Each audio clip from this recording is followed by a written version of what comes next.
Retirement at 65 is a lie. They treat aging like a disease that needs to be managed. I mean, think about it.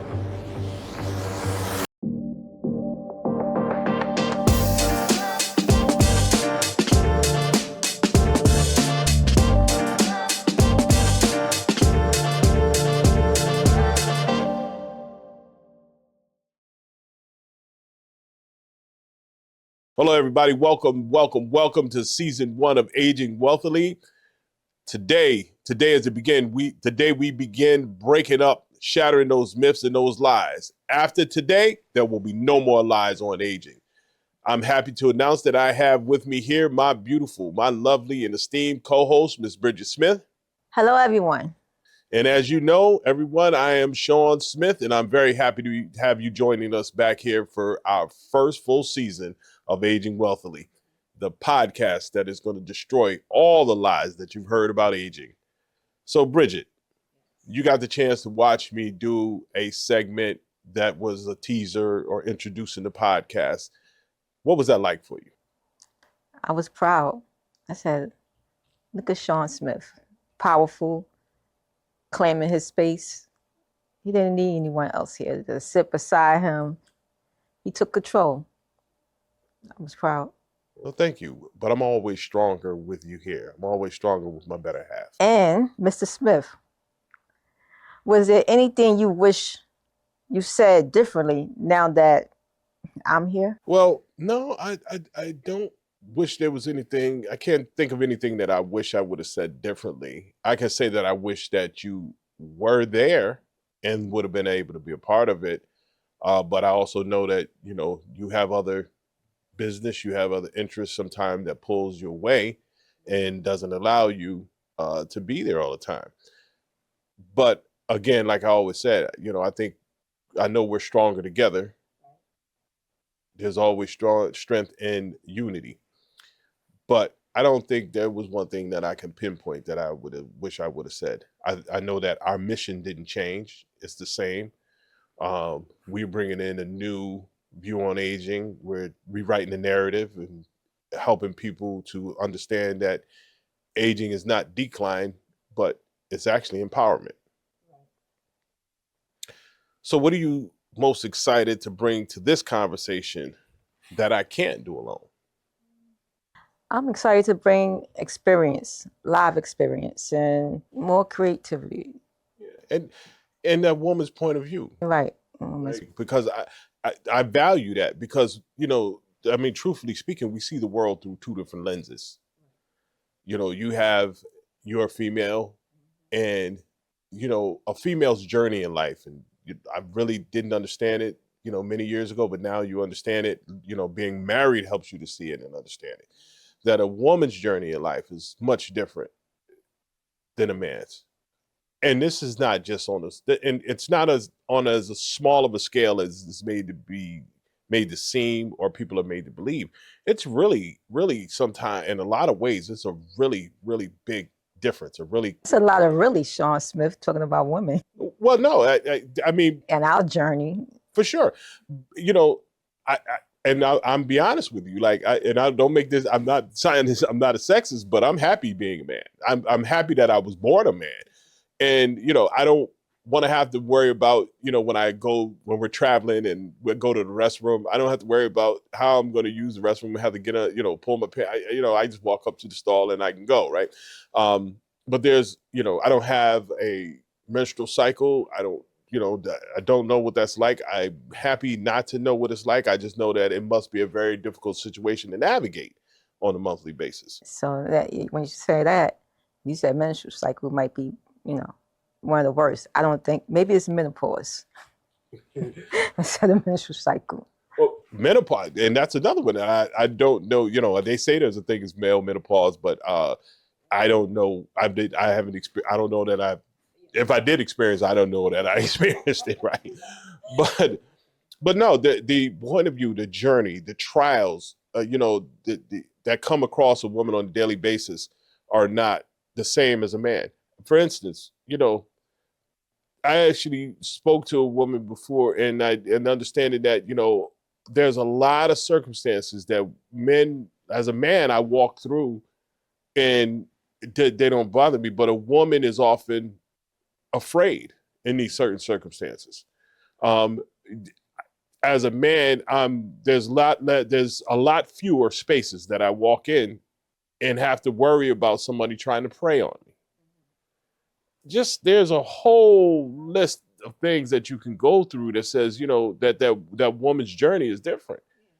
And I think that the world is much more incomplete when you don't have the both views together, especially in the family dynamic. But we'll talk about. We'll get into that and shortly.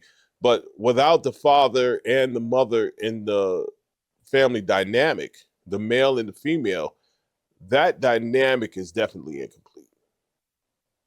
For Okay. sure. Yes. So why do you think this podcast needs both of us? Well, definitely because I think you could speak better to the issues that confront women. And though you look, babe, you look, I will say this, sweetheart, you look younger and younger every day, but you also have a point of view to be able to speak to the needs and the journey and the struggles and the victories of a middle-aged woman. Not just along with that, but you are a power woman. You own several businesses. You raise children. You're helping to raise grandchildren. You have a child in college. You teach. You guide. You mentor. If a person really understood what you do on a daily basis, there would be a different level of respect for what you do. I don't think that, I know that the people who look to you and admire you respect you very much. But I don't. There's a lot of people that don't understand your undertakings and your journeys on the daily. You just recently took over leadership of two of our businesses, and though it's a challenge, it's a mighty undertaking, right? And it wouldn't be a challenge, but how you step up to the challenge is admirable. When you don't think about it, like the list you just did, it's just saying, okay, I just took over this, but you don't think about the other stuff, like how much stuff you're actually doing. I never think about how much I'm doing. Right. Because who has time? And when you like what you do, you don't think about how much it is. You just enjoy it and go with the flow. Yes. And also, for us, I think, not that I think, I know that it's different because we work so closely together. Right. And so I'm not actually by myself. Not by yourself, right? And neither am I, and that's a beautiful thing. But if you look at most couples, right, the average married couple, you figure both. Let's just look at the nuclear family here in America, right? Or today's modern family. You have a husband and wife. They got the 2.5 kids, the house. The 1.5 cars, the dog, all that. But they go home, right? They go to work. The husband gets up. He leaves in the morning. He goes to work. The wife goes to work if she works, and kids go to school. Now the husband's that work experience. Think about a person's work experience on a daily basis. Like you get up in the morning, you're probably getting up maybe an hour, 2 hours before you have to be to work. So they're getting ready for work. So let's say they have to be to work let's say they work in healthcare, which is usually a 7 to 3 schedule, which means you're going to be up at 5:30. Then they leave in order to be to work on time, for those who value being on time. But they get up and they leave and go to work to be to work on time. Now, they go to work for 8 hours. Now the process, or 8.5 hours, if some people make them work that, you work till go in at 7, you work till 3:30. So that means now you get out at 3:30, that journey coming back home. Now you may not get home till 5 o'clock. So if you think about it, from 5 a.m. to 5 o'clock in the evening, if your spouse is getting off at that time, that's 12 hours out of your day that you're not able to spend together, time that's gone. Then you spend 6 to 8 hours sleeping, not to mention any of the other tasks that you have to do on a daily basis. So the amount of time that other couples get to spend together is actually very, very minimal. That's true. So for me, I know I count my blessings because we get to spend time together that other couples are spending apart. And some people, and some people say, I don't know how you work with your husband. I'm like, I don't know how you work without your wife or your husband. Because if you really love somebody, you enjoy the company, and it makes it so much better. I mean, for us. Right. But some couples don't think, Yeah. just don't. Now, then that makes you want to ask a question. Did they become friends before they became lovers, so to speak? All right. Because if you think about our journey, we actually bonded. Yeah, like we were really getting to know. We really took time to get to know each other, and we don't have we have our challenges, right? We disagree. Sometimes we argue. Yeah, we just had one the other morning. We woke up arguing, but you know what it is. It's okay. Disagreements in a relationship, fine. Arguing, fine. We don't disrespect each other, so I don't want to give the people the wrong impression. We're not there cussing each other out and calling each other names, but we get in our arguments, our debates, our disagreements. But if you remember, one of the things we first talked about early in our relationship, we're never going to go to sleep angry. Well, that too. But we also said that there are going to come times where we're going to argue, we're going to disagree. Doesn't mean that we're breaking up over it. It just means that we argue and disagree. And we're going to need to work that out, find a solution. And I believe that for the most part, we've done that. Right? I would say most part, we've done it. Yeah, all the time. Yeah. So. Well, we probably would be sitting here together. So, yeah. Exactly. You remember that time? This actually reminds me. I want to share this with, but you remember that time where we were? This is when we were home office, right? And we were there, and I don't know what we were arguing, what we got into an argument about, right? But I know we were both burnt out because we had been working. And I think we got in an argument over something. It was something so silly, right? And I think if the boy you said to argue about it, and we looked at each other and said, "It's time to go on a trip." Oh, yeah. Yeah. So we went and we contacted them. And we had to book the trip, and we ended up going away to Mexico, I think, right? And spent a few days in Mexico. We were just so burnt out that Sometimes that's where we come from. Even couples that don't work together, they be burnt out. Yes. From their daily living and don't know how to fix that, Yeah. It become challenging. Yeah. Because life throws so much at you sometimes, right?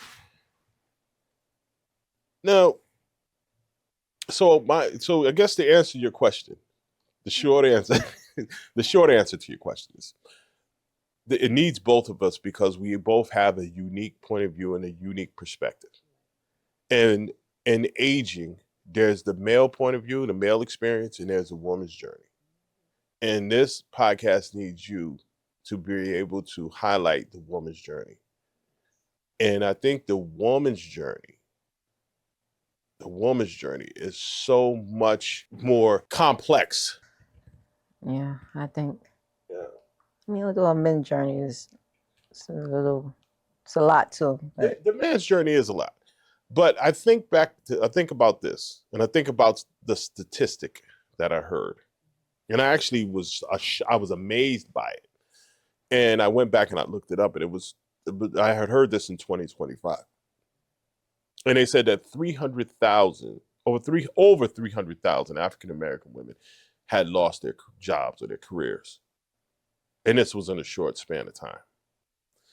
And then I think about how many of our women, or how many women in general, today's society, are single mothers. And the impact, how the impact of losing her career, losing your job, affects that whole family dynamic. And, and that's a day for another conversation. But it's a powerful thought. It's a scary thought. It is.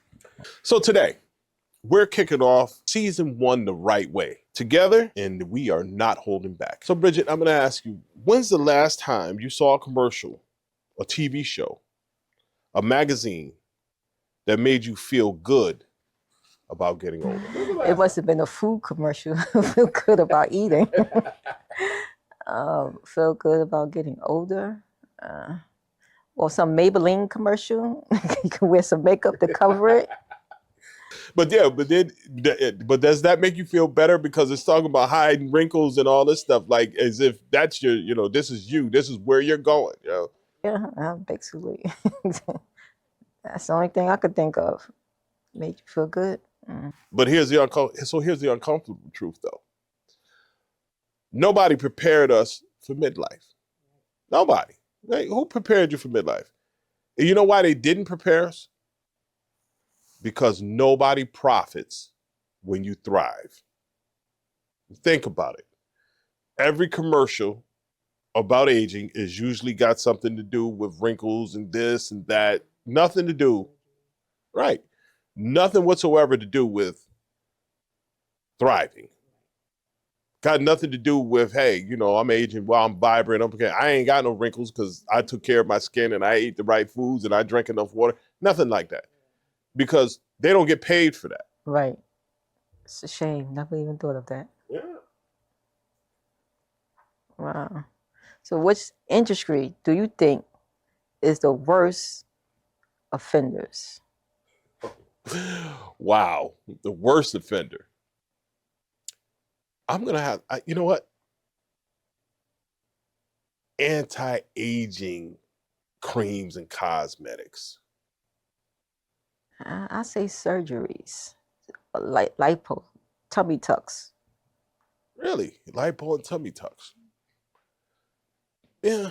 But you know what, though? Here's my thing about lipo, tummy tucks, and surgeries, right? At least when you talk about lipo, you talk about tummy tucks, you talk about surgeries. These things can actually deliver on some of their promise, right? If a person they get some lipo, yeah, they'll have a flatter stomach for a while, right? They might have a bunch of extra skin, but they'll have a flatter stomach. Tummy tucks, yeah, you'll have a flatter stomach. All this surgery, plastic surgery, there'll actually be some results. Now, you may not be happy with the results in all instances, but there you'll get results. But these creams, right? A lot of these creams, and say they take away blemishes, and these vanish creams, and they'll all put this cream on, and you'll lose your stretch marks. Really? Really? Yes. So you're making these promises. You got people running out buying it because you sensationalized, but you almost shame. Not even almost. You shame people about the fact that they are aging, which really isn't anything to be shamed about. This is actually a badge of honor. And then you sell them a bunch of products that aren't going to produce the results that you're promising anyway. That's true. And some people don't live through these surgeries and stuff. That's true too. Now, Bridget, what message did you absorb about aging before you realized that it was garbage? It probably had to be stretch marks creams. Probably had to be something like that, or drinking a lot of water, or working out. You think you could work out and still eat what you eat without changing your diet and lose weight, but you can't. You have to change your diet, work out, drink water. It's a lot. I think most what got me is I absorbed, it was creams, a lot of creams, wrinkles, stretch marks. Yes. Yeah. And as a woman, let me ask this question. As a woman, right? And, you know, I always tell you this, that you are a very, very beautiful woman. And, I've been blessed. She's my wife too. Don't, but you're a very beautiful woman. And you don't have a lot of wrinkles in your skin. You have actually beautiful, clear skin. For anybody who's looking at this podcast, they see that. Now, so you don't really have those issues, but where do you think it's born from? Like it's in it. I believe that people, especially women, are almost we we they put up this standard, right?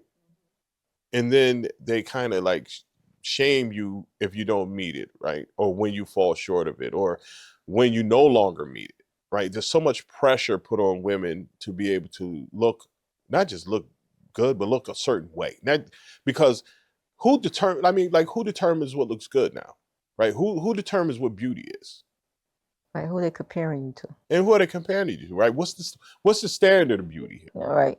right? Everybody has something that they find beautiful, and sometimes there are people that can sit back and find beauty in things that maybe I might not necessarily be able to see. Maybe I haven't grown enough yet. Maybe my standard of beauty is too narrow, right?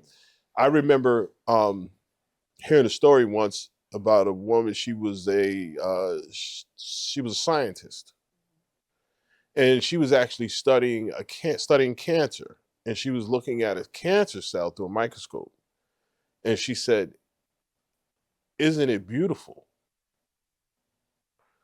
In reference to the cancer cell. Now, most people like me, when I first heard it, I cringed.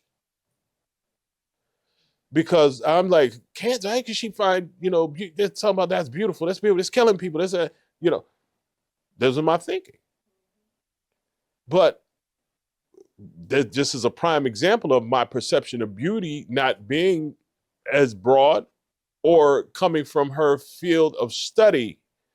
I'm incapable of seeing the beauty in it. But when the explanation comes about how she sees it, and we're not talking about the actual cancer, but the cell and how it grows and what it does, that the process of it, she found that it was amazing in a way that it did that it grew. And that's where she found the beauty, not in what it does, not in what it represents, but just how it functions. But again, it means nothing to me because I don't study that and I'm not in that field. But there are people that find beauty in things that can't necessarily fathom. Okay. When did you first notice that society was treating you differently because of your age? You know what I noticed? One of the biggest things that I noticed when I was younger, and I know that it has a lot to do with age, and it also has a lot to do with I think it has more to do with age than society having grown, because I see it all the time. As a young African American male, I used to when I was younger, I would experience a lot more what I would say is harassment, a lot more racism, racial undertones. Now, when I say that, I don't think that in every case it was a person who just was racist. I think it was prejudices, right? Because people had been programmed to think a certain way, and they would respond to me a certain way as a young African American male, because everything that they were seeing, everything that's on the news, we're talking about it, these lies, right? We're fed these lies, we're fed these images, we're fed these stereotypes because people get paid from them. Not that they're real, but because they sell. So I would endure certain types of interactions from the police, from just regular random people, as a male. I'd be looked at in a certain way, that as an older male now, I don't experience those things in the same way. That's for the better for me, But I wish that society would get to a place where people were respected as people, as individuals, more so than being fed all these different images. So I don't, some of my struggles are not the same, as other people. I think as I've gotten to middle age, I think I've been able to, through my walk and my journey in life and my ascension and to where I am now has helped me to be more respected today.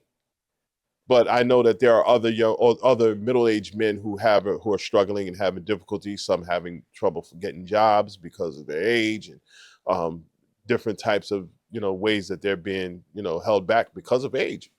But my struggles are a little different at this time. And now I don't think like companies go by age. Oh well, liability, certain age on the job, depending on what kind of job you're looking for. But now those are the only people that want to work. You ain't kidding. You ain't kidding. No, yeah, it is. And and I'm not, again, so I'm only at this moment I'm 56. So I like to consider myself still middle-aged. But I'm not a part of the boomer population. But think about the baby boomer population, right? People, because right now I think that a lot of baby boomers, and my heart goes out to them. But when people see them, they see dollar signs. They don't see people. So when it comes now, if you would start talking about that journey, that's a different journey. That's a different experience. And we're going to have some people on who are boomers, who are aging, and we're going to have them on so that they can really delve into what their experiences are. Yes. So what made you angry enough that you want to build something different? I have to say, before going full time in the business, working at the hospital, COVID hit. Oh, I remember that. So COVID changed me, made me say, "Oh no, I can't do this." And my husband said, "If this is too much for you, then just come into business full time instead of being there." It was a lot. Working at the hospital, seeing things, a lot. And I said, "Yeah, you're right." It was hard to leave though. I remember. Oh my goodness, it was like pulling teeth to get you out of there. Now I I remember just you calling home. I'll never forget this day. And you called home. And you wanted to talk, and you broke down crying. A lot of times. Yeah, and you just come home and you would have these stories. And at that time we didn't know what COVID. The whole world didn't know what COVID was. So there were people dying left and right. Left and right. Family's not there with them dying. They were dying alone, laying in the hospital bed. That really hurt me a lot. Yes. You know, you had to either later on, after learning a little bit more, we were able to take a tablet in the room and put them on camera for the family member to see them. But other than that, before that, it's just you and maybe the patient and hope of nurses in there. Right. Right. Other than that, you're not hanging out in the patient room. But yeah, that changed me and helped me to come with my husband, work every day full time, and I was missing him. Well, that's beautiful. Thank you. And then you remember we had at the time right before COVID, Ambi was born, and then so they came and they stayed with us through the pandemic. But I remember those phone calls. I'll never forget those phone calls. It was a lot. It was a lot. It was a lot. I'll never forget that. And coming home. I mean, you're there. You're going to work. You're coming home, and we didn't know what it was. And you're stripping at the door. You got to come in and get clean. It was so much. I said, no, no, I don't want for my. I love the fact, right, that and I remember that how you just wanted to help people, and I love the fact that you wanted to help people, and I never want to discourage us from helping people. Like, this is what we're here for. but sometimes you have to put your safety first, your own safety first. And but God brought us through, as always does. Now, let's call out a couple of these industries that we're talking about, right? Let's talk about them. Now, we got the anti-aging industry. Anti-aging. Now, first of all, they make billions teaching you to hate your wrinkles. But what? First of all, why are you at war with aging? Like, what is so wrong? Like, what is so wrong with aging? It's a natural course of life, right? Instead of being against aging, maybe we should embrace it and try to learn how we can do it better. Teach the young ones how to do it, because Right. no one taught us, you know. Right, because they look at, sometimes you get some of these young people, they look at them, they look at older people as like there's they're diseased or something. When actually we should be trying to embrace that wisdom and utilize it to make our lives better. Anti-aging? Are you kidding me? Anti-aging, like it's wrong to age. Against aging. No, that's terrible. Which one? Call one out. Anti-Asian. I see a lot of Maybellines. We're gonna beat up Maybelline. You're gonna beat Maybelline up. Hyaluronic. Hyaluronic. Yeah. I mean, there's all these different ones, and it's cool. But what about this? What about this industry? And I hope I actually have some people that I work with, but you know what? I'm not calling them out because they're actually very ethical, right? We just did recorded an episode with Chris Michelson, and he's a very ethical person. Oh, so we're talking about finances. Finances, yes.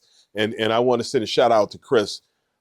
He is very knowledgeable. He is a genius when it comes to wealth management. Yes, yes, he is. Setup and exit strategies and building legacy.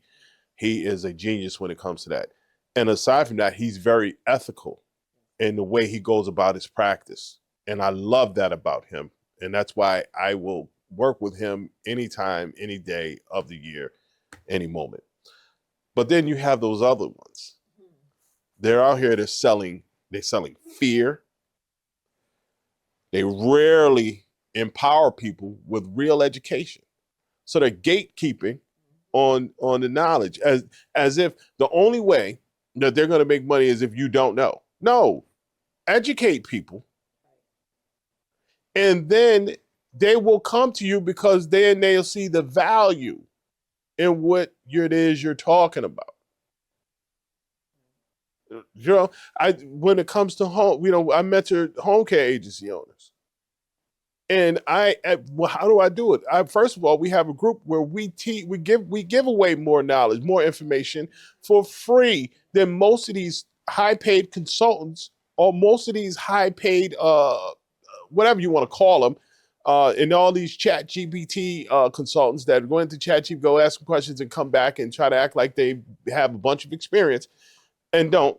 But we give away more in the group than most of them. Then they give when charging people thousands of dollars. I mean, what about this one? Oh, this is a big one. The healthcare industry. They treat aging like a disease that needs to be managed. Yes. Right? Not a life to optimize. A big selling industry. Yeah.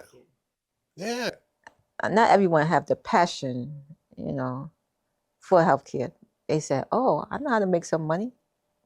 You own a home care business. Yes. Yeah. Home care, home health care, even people who hospice, and even people who go into the field to work, they look at it as a way to make quick, fast money. Right.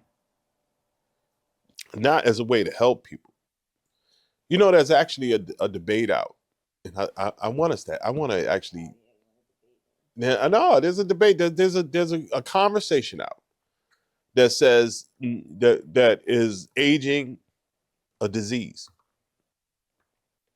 Asking, is aging a Is disease? aging a disease? And the reason why they're looking at it that way, because they're saying if it's a disease, then it may have a cure. Oh yeah, I remember you spoken about Yeah. that. Yeah, it's a really, I've actually read a little bit about it. It's a very interesting conversation, interesting topic. I'm not going to go into, I think that's one we should have in the future, right? And just have that conversation, because I would like to hear both people from both sides of that coin and hear what how they express it. But healthcare is one that's very big on, that's very big with, treating aging like a disease. I think, it's like, okay, you hit a certain age, you're going to start declining, and that's it. They want to put you in a corner and shut you up and get you an aid and put some depends on you, rather than, really saying, okay, what is this? Let's understand this, right? And let's let people know that, okay, you've aged, but doesn't mean you have to decline. You don't necessarily have to start declining when you hit a certain point. It's absurd. Yeah, and you can maintain with the guidance of your care, your aid, your care, your caregiver.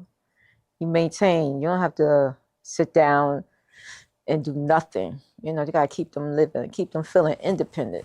Yes, exactly. And even if and then there's a lot of people who are aging that don't even need an aid.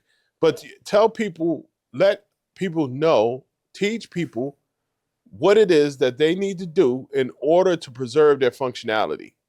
That would help. For instance, people talk about, oh, once you hit a certain age, you start losing muscle mass. Right. Well, you know what? That's not necessary. Well, that's, yeah, you can start losing muscle mass, but maybe you just need to change your diet. And changing your diet will help you maintain and preserve muscle mass. Maybe you need to start exercising to change the way you exercise. Yeah, nutrition plays a big part in it.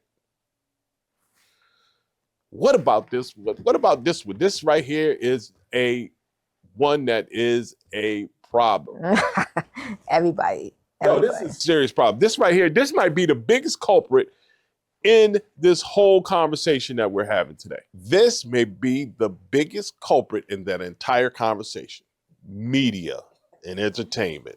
They act like people over 45 don't even exist. Mm-hmm. Yeah. They treat it like, you know what, you don't even matter no more. Get in the corner.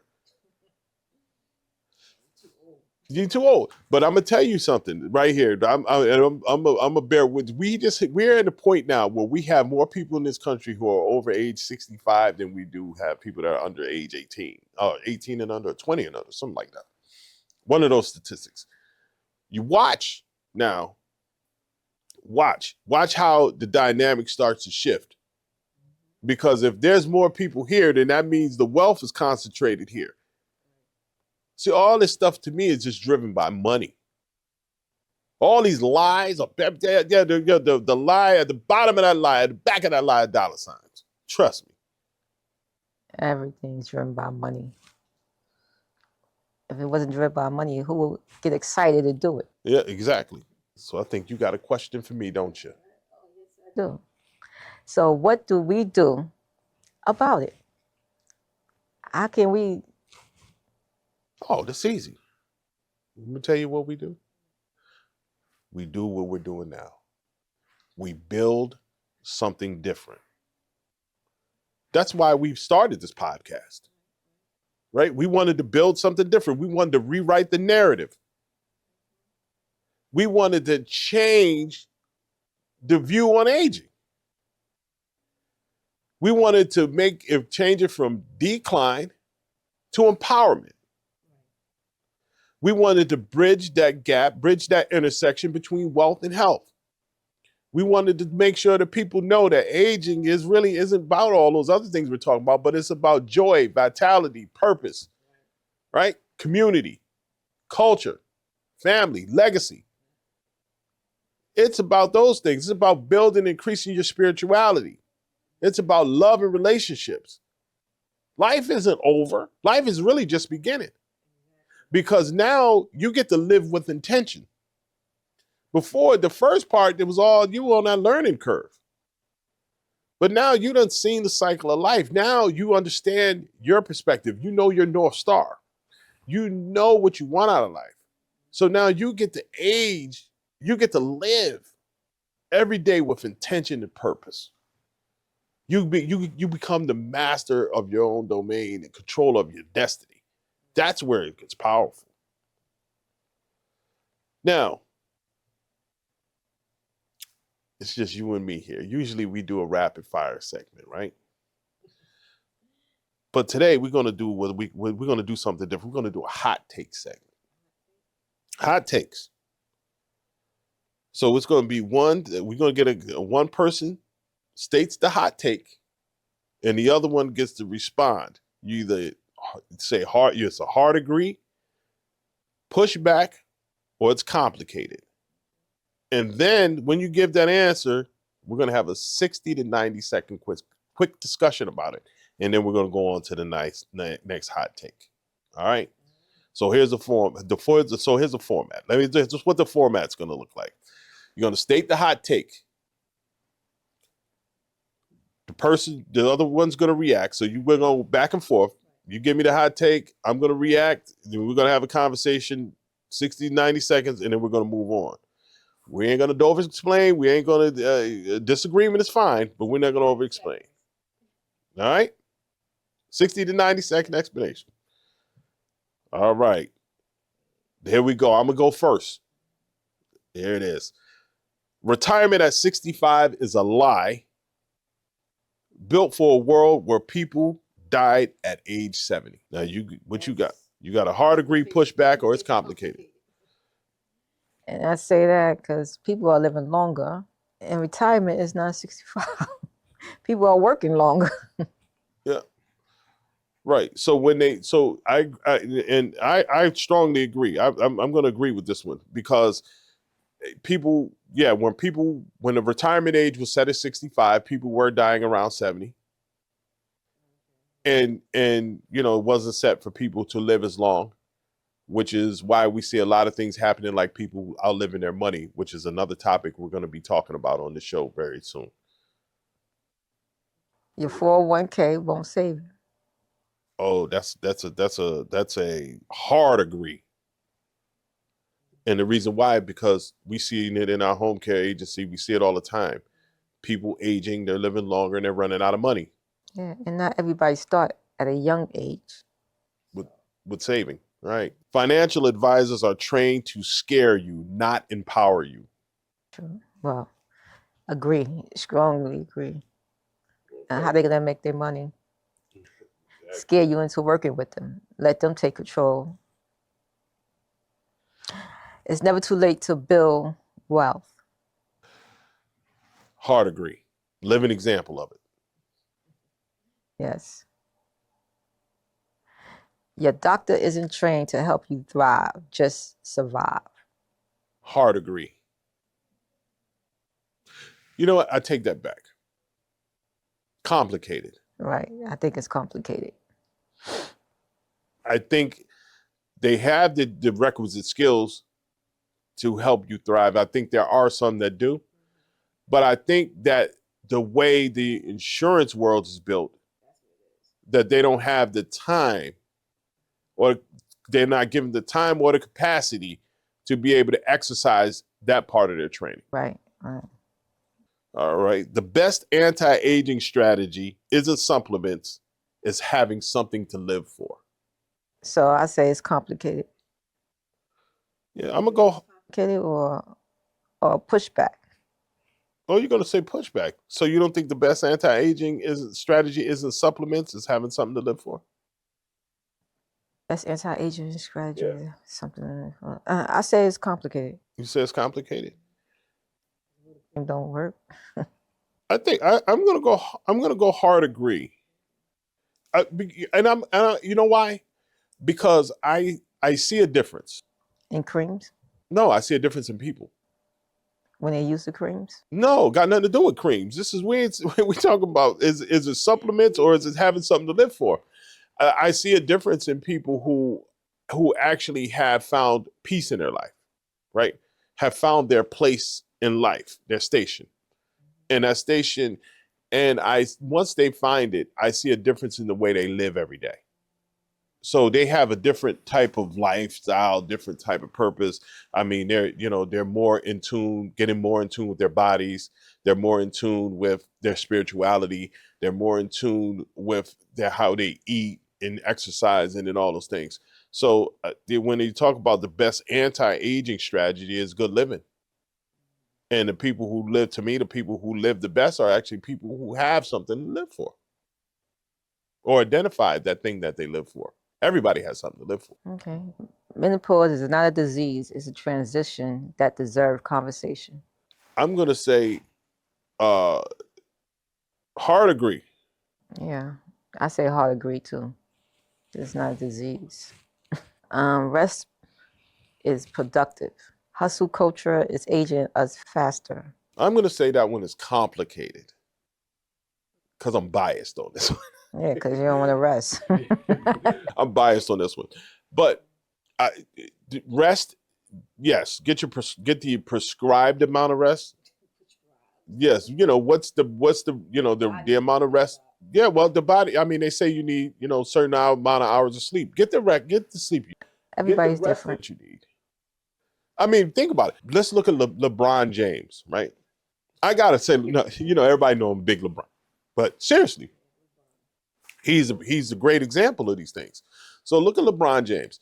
LeBron James, one of the biggest things that he talks about, what he does after a game, rest. He knows how to rest his body. So yeah, along with being in phenomenal shape as an athlete and all these things, he rests his body. But we all have the money to rest our bodies. You know what I mean? Go to sleep. Right? Go to sleep, get to sleep, and then get up and hustle. And he have a different kind of stress level than the people that's not in his fun racket. The racket that he's in. Right. So. But then we don't want to underestimate the stress that he's under either, because he different type of stress. Yeah. Botox isn't portrayal. It's neither is gray hair. It's your face. I disagree on this one, because Botox isn't a betrayal, and neither is gray hair. You know what? Botox, confession moment. Seriously, no. But and you know this. I used to dye my beard. I couldn't stand having all this gray. And then there was a shift where I started embracing aging, being where I am, loving the moment that I'm in. And there's a lot to be said about that. Oh, it's sexy. Y'all know what this means. But I'm loving the moment that I'm in. And part of it is saying that, you know what? These gray hairs that I have in my beard, they're mine. I earned them. Right. Wise man. There are people who did not get to live to see their beard turn gray. And it's okay. There's nothing wrong with aging. There's nothing wrong with being 56. There's nothing wrong with being 86. No. As long as you own the moment and own your space. You're doing a great job, Mr. Smith. Well, thank you. I have some good help. Yes, you do. So the anti-aging industry made billions of dollars teaching us how to hate ourselves. Anti-aging industry. Again, I can't even get, like, when you really think about this, like, who are you to develop an the whole industry about anti-aging? Distraction. Keep you thinking about your looks, help you feel insecure. It's a money grab, right? It's a lie. Because first of all, this is the cycle of life, right? God made it. You came into this world as a baby. We don't make an anti-baby industry, right? Like, there's no anti-baby industry. There's no anti-toddler industry. There's no anti-teenager industry, though there Right. should be because they crazy. But yeah, so why? Who said, you know what, let's make up an anti-aging industry.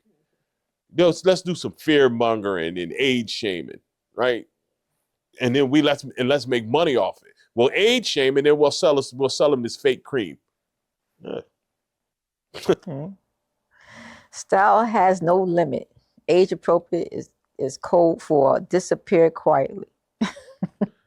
I think that for me that one's complicated. Mm, uh, it's complicated because I think you should dress according to how you feel. I think you should dress according to how you feel, but I don't think you should feel Young. no, I don't think you should feel like I just think that when you become a person of a certain age, right, that you should represent yourself, represent and present yourself in a certain manner. For instance, there are some things from my teenage years that I might have worn that I would not wear today. As a man, what is that like? No, I mean, there's just certain things, there's certain ways that I wouldn't dress because I don't think that just from me being who I am today, who I've become, from a position of being, modest, right, dignified, walking with self-respect, a sense of honor, and esteem. Just certain things I wouldn't wear, right? There's certain things I wouldn't wear. You wouldn't see me doing. And I think if you're sitting back and you're trying too hard to look young, I think that's the reverse side of what we're talking about. I think that's another manifestation of that whole anti-aging brainwashing that they did on you. Well, a lot of women say, I could dress how I want, look how I want. Nobody can judge me but God. So, that's why people do or wear what they want to wear. Right. But then at the same time, right, if you told these same people that they say nobody can judge them but God, they wear what they want. If you said you getting ready to go meet God today, they wouldn't put that outfit on, would they? Right. Yeah, you're right. So really, I think we a lot of times we pay semantics, but we have to be real about where we are. And that's all about this. This is what Aging Wealthily is all about. It's all about embracing the moment, understanding who you are, being able to wiping away those stereotypes, wiping away those images, those brainwashing that we've been gotten, releasing all that and coming with a clear, truthful understanding of what aging really is and what it's really about, and embracing that. So, that's on you. So, all right. Your kids don't owe you their lives, and you don't owe them yours. What's that? Strongly agree? What's that? Okay. How do you feel about it? I agree with that. You agree with that? At a certain age. I agree with that at a certain age, right? Because it's one of the things that we teach also is about that whole transition and having systems in place where they learn how to stand on their own. And they don't owe us their lives. Their lives are their lives. But we teach how to live a good life. Now, whether or not you choose to take that advice and live it, that's your choice. But you also have to live with the outcome. So that's where I am. Society pushes women for aging in ways it doesn't pushes men. Punishes. Oh, punishes men, son. So I strongly agree with that. Society punishes women in ways that it doesn't punish men for aging? Absolutely. Yes. I strongly agree too. Intimacy changes after 50 and nobody talks about it. Strongly agree. I believe that one is complicated. It's complicated? Well, yeah, because some people do talk about it, but it depends. So it could be complicated or, well, I could agree, or it could be complicated too at the same time.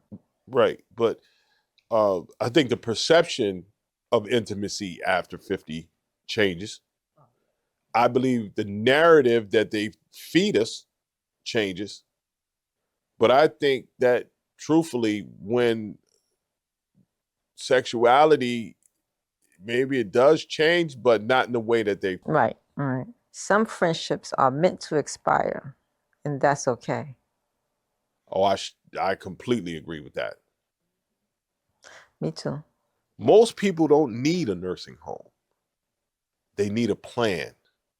Complicated. Complicated. Some people do need it. It depends. I tend to lean more to agreeing with this one.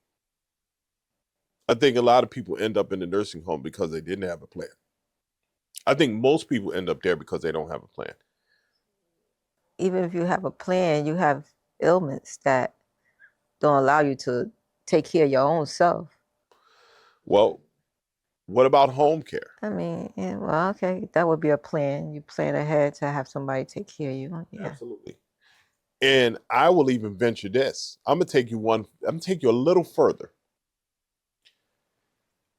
I believe that if in midlife, right, or early in years, they would have prepared for this moment better, not just from a financial standpoint, but from a physical standpoint, that most people wouldn't be in the nursing home now because they ran their bodies down earlier and didn't take care of their bodies. So, yeah, the plan, aging better, aging with intention, aging wealthily. That's what it's about. Your big house might be a prison in 20 years. I strongly agree with that. Can you elaborate for me? Well, let's talk about this one. This is a conversation that we had recently, right? When we were moving to where we are now and talking about where we're going to move. And one of the things we talked about, we said we wanted it to be one story on the first one level, on a lower level, unless there was an elevator, right? Because of the fact that we're gonna age there. That's our Right. plan. It's that Right. our next home is the place that we are going to will be our last home, according to the way we're planning and structuring our lives. So if you're somebody who brought this huge home, some people have 4 bedrooms, 5 bedrooms, maybe they're there, their spouse passed away, or they're there alone. Yeah, that huge home is a prison. Maybe the bedrooms are upstairs and they're 80 years old and can't walk the stairs. So yeah, that's why I agree. Okay. Where you live shapes how you age. I agree with that. I agree with that. I'm gonna say it's complicated Why? because there are some outliers. But as a rule, I'm gonna say yes. I'm agree as a rule. I'm not gonna look to the outliers.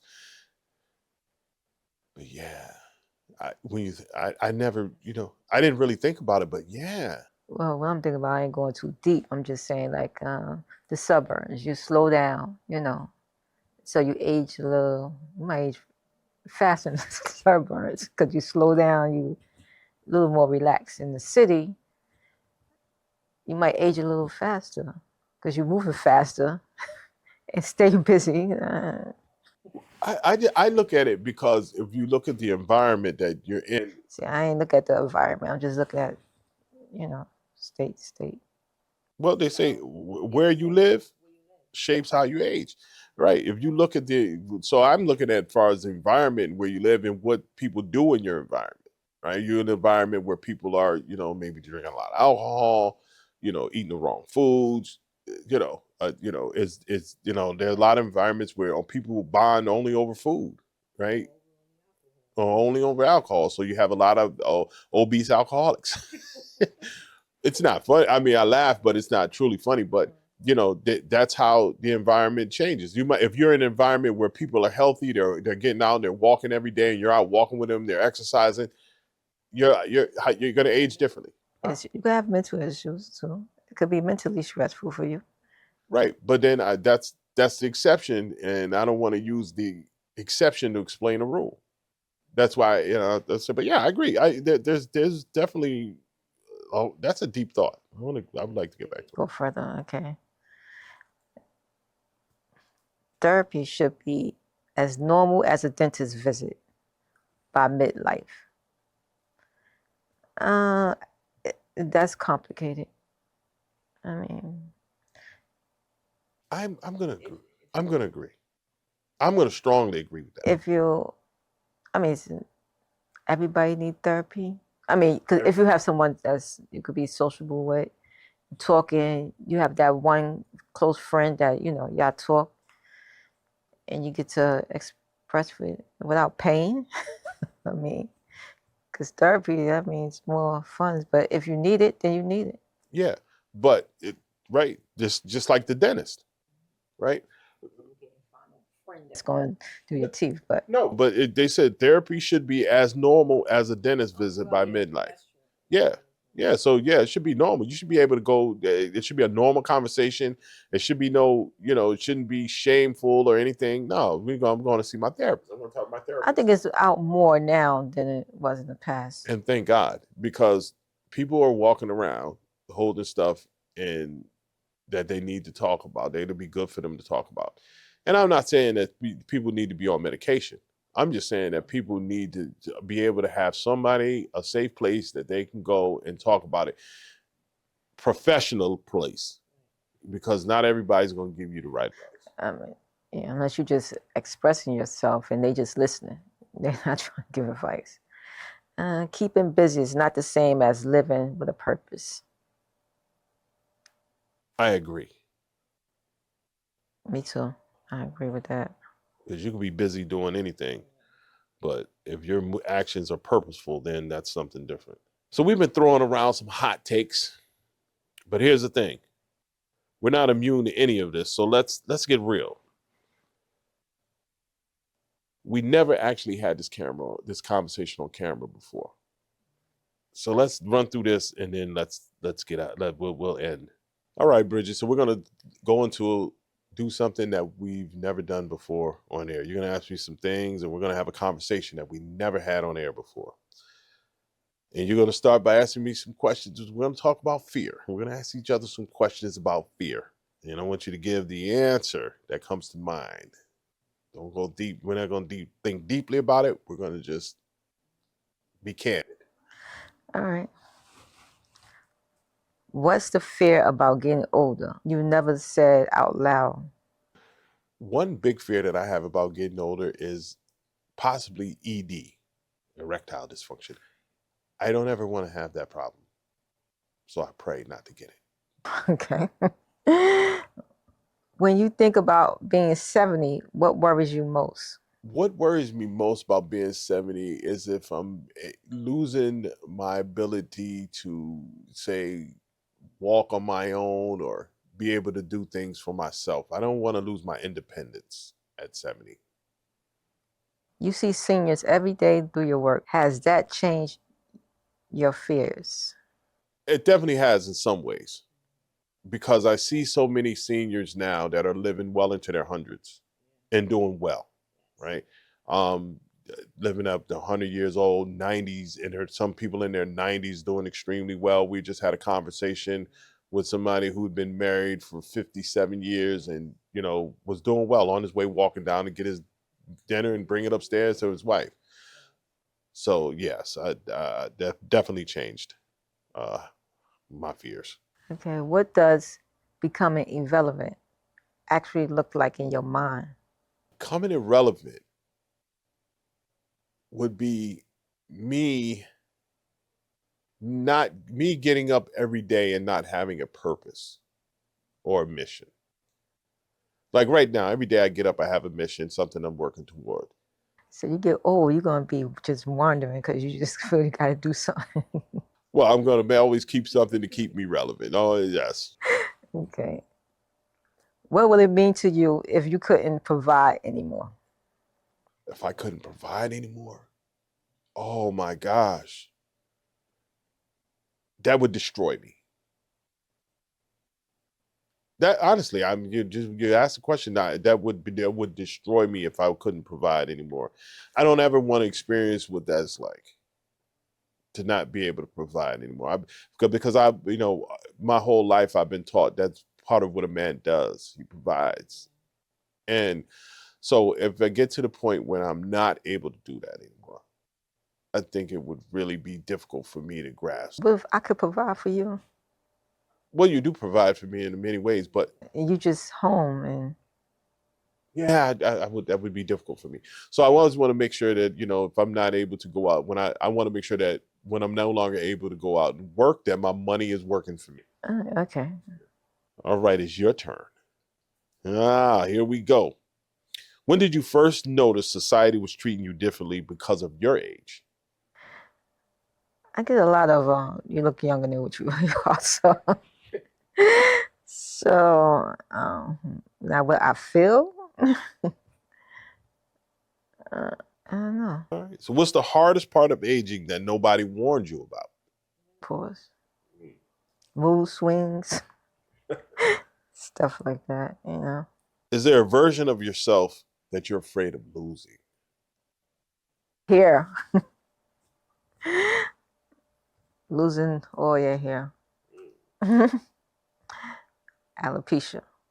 Okay. Okay. What do you fear your body will take from you? My body would take from me the ability to walk. I don't want to get cognitive decline. I don't want to decline that way. So that's the only two fears I have. Memories and able to walk. Okay. All right.